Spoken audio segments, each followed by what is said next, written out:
السلام علیکم۔ آج بدھ ہے، نومبر کی 16 تاریخ۔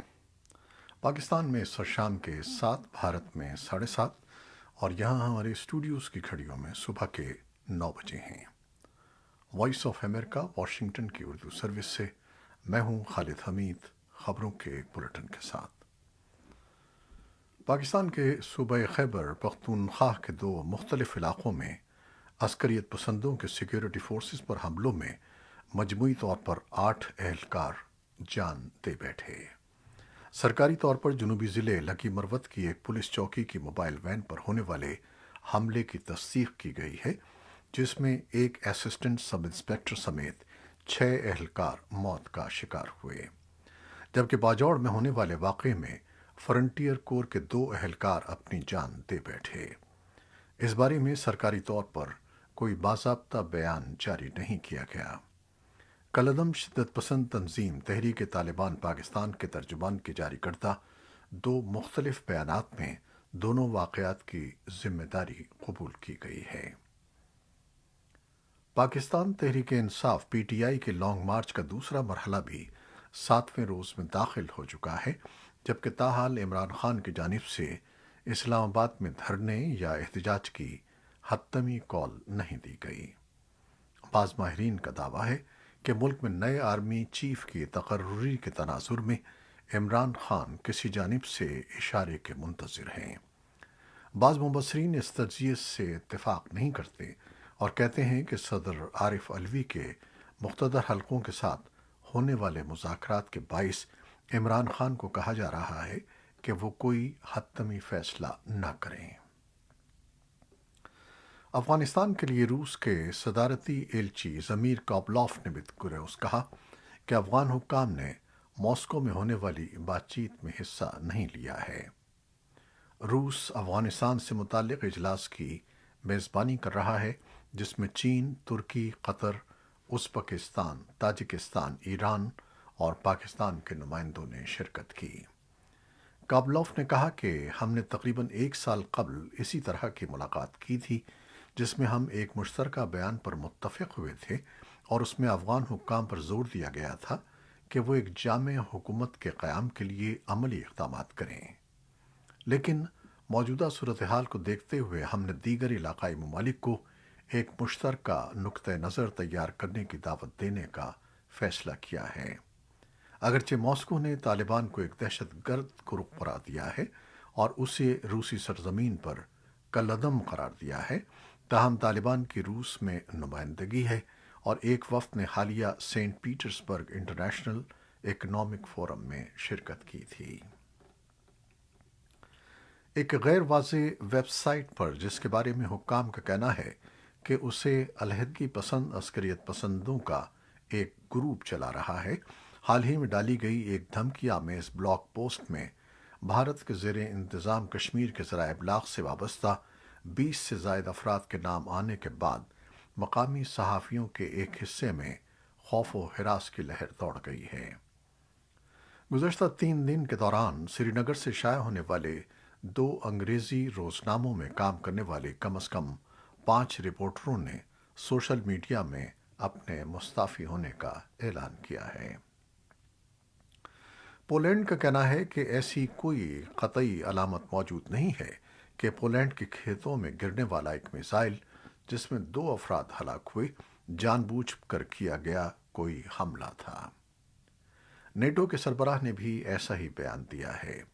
پولینڈ کے صدر نے بدھ کو کہا کہ پڑوسی یوکرین نے ممکنہ طور پر سوویت دور کے پروجیکٹائل کو لانچ کیا کیونکہ وہ اس روسی فضائی حملے کو روک رہا تھا جس نے اس کے پاور گرڈ کو تباہ کر دیا تھا۔ یہ میزائل منگل کو گرا۔ پولینڈ نے کہا ہے کہ وہ میزائل روسی ساختہ تھا۔ ایسوسی ایٹڈ پریس کے مطابق 3 امریکی حکام نے کہا کہ ابتدائی جائزوں سے معلوم ہوتا ہے کہ اسے یوکرین کی افواج نے آنے والے روسی میزائل پر فائر کیا تھا۔ امریکہ کے صدر جو بائیڈن نے کہا ہے کہ دنیا کے 7 بڑے صنعتی ممالک کے گروپ G7 نے یوکرین کی سرحد کے قریب پولینڈ کے دیہی علاقے میں ہونے والے دھماکے کی تحقیقات پر اتفاق کیا ہے۔ گروپ 7 کے انڈونیشیا کے شہر بالی میں ہونے والے اجلاس کے بعد امریکہ کے صدر نے کہا ہے کہ میں اس بات کو یقینی بنانے جا رہا ہوں کہ ہمیں معلوم ہو سکے کہ واقعہ کیا ہوا ہے۔ بائیڈن نے اس موقع پر کہا کہ اس وقت اس بات کا امکان نہیں ہے کہ میزائل روس سے داغا گیا ہو۔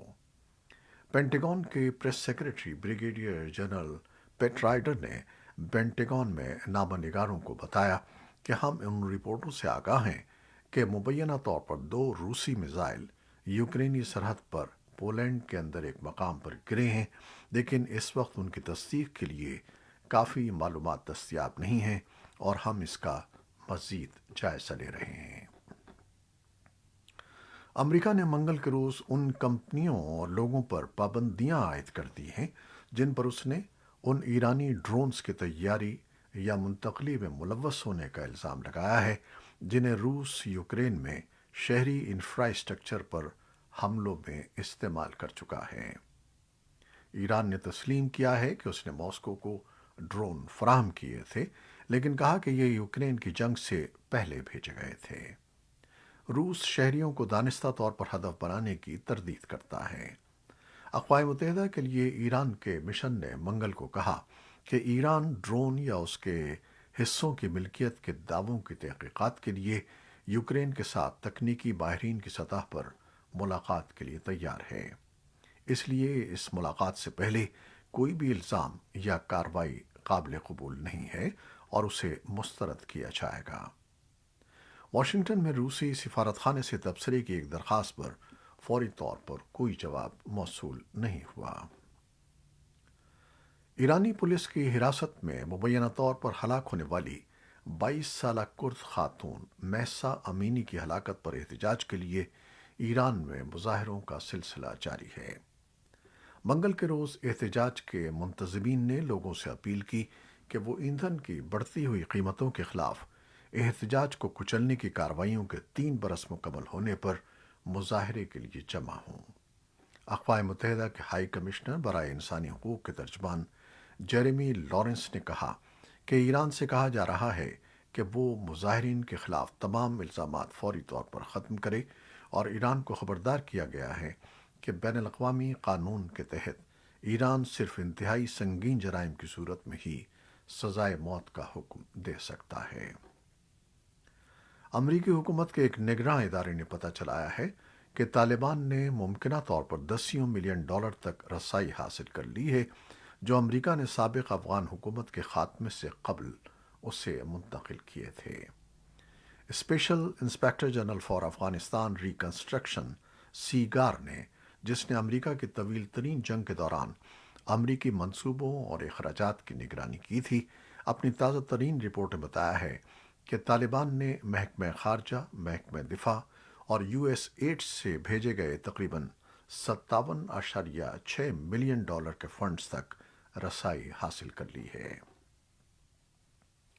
امریکہ اس ہفتے ایشیا پیسیفک اکنامک کوآپریشن ایپیک کے سربراہی اجلاس میں شرکت کرنے والے ملکوں کے ساتھ تجارتی تعلقات کے فروغ کی توقع کر رہا ہے، جہاں عالمی تجارت کے تقریباً نصف کی نمائندگی کرنے والی 21 معیشتیں تجارت کو فروغ دینے اور سرمایہ کاری کے معاہدوں پر دستخط کرنے کی کوششوں پر تبادلہ خیال کریں گی۔ یہ پہلا موقع ہے کہ جب حکام کورونا وائرس کی وبا کے بعد ذاتی طور پر شرکت کر رہے ہیں۔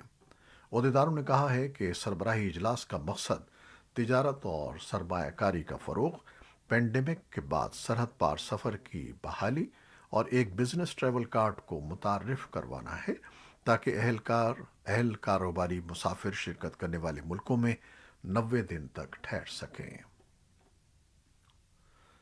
FBI کے ڈائریکٹر کرسٹوفر رے نے منگل کے روز کہا ہے کہ بیورو کو ٹک ٹاک کے بارے میں قومی سلامتی کے خدشات ہیں، جبکہ چینی ملکیتی کمپنی ملک میں کام جاری رکھنے کے لیے امریکی حکومت کی منظوری چاہتی ہے۔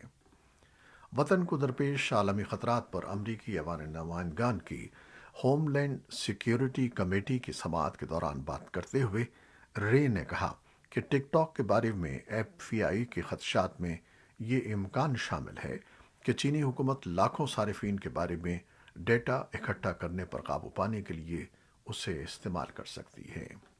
ایک تحریری گواہی میں رے نے چین کی طرف سے غیر ملکی انٹیلیجنس اور اقتصادی خطرے کو ہماری قوم کے نظریات، اختراعات اور اقتصادی سلامتی کے لیے سب سے بڑا طویل مدتی خطرہ قرار دیا ہے۔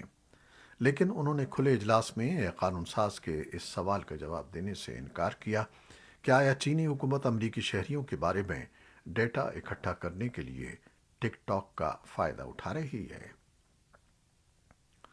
امریکہ کے سابق صدر اور ریپبلکن پارٹی سے تعلق رکھنے والے ڈونلڈ ٹرمپ نے سن 2024 کے صدارتی انتخاب کے لیے اپنی نامزدگی کا اعلان کر دیا ہے۔ سابق امریکی صدر کی جانب سے یہ اعلان ایک ایسے وقت میں کیا گیا ہے جب حال ہی میں امریکہ میں ہونے والے مڈ ٹرم الیکشن میں ووٹوں کی گنتی ابھی مکمل نہیں ہوئی ہے۔ اب تک کے نتائج میں ڈیموکریٹ پارٹی سینٹ میں اکثریت حاصل کر چکی ہے، جبکہ ریپبلکن پارٹی ایوان نمائندگان کا کنٹرول حاصل کرنے کے قریب ہے۔ انٹرنیشنل ایجوکیشنل ایکسچینج کے بارے میں ایک امریکی فلاحی ادارے اوپن ڈورس کی سن 2022 کی رپورٹ کے مطابق بین الاقوامی طلباء وبائی امراض کے دوران نمایاں کمی کے بعد امریکہ واپس آ رہے ہیں۔ اعلیٰ تعلیمی حکام نے حال ہی میں نامہ نگاروں سے ایک بات چیت کے دوران کہا کہ بین الاقوامی طلباء کے داخلوں میں سن 2021-22 کے تعلیمی سال میں تقریباً 4% اضافہ ہوا ہے۔ سن 2020-21 کے تعلیمی سال میں بین الاقوامی طلباء کے داخلوں میں 15% کمی واقع ہوئی تھی۔ ناسا کا نیا چاند راکٹ بدھ کے روز اپنی پہلی پرواز میں 3 تجرباتی روبوٹس کے ساتھ خلا میں روانہ ہو گیا۔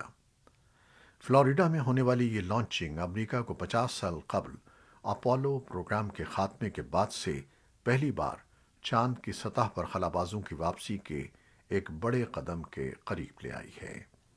اگر 3 ہفتے کی پرواز کے دوران سب کچھ ٹھیک رہا تو راکٹ عملے سے خالی ایک کیپسول کو چاند کے گرد ایک وسیع مدار میں داخل کر دے گا جو دسمبر میں زمین پر واپس آئے گا۔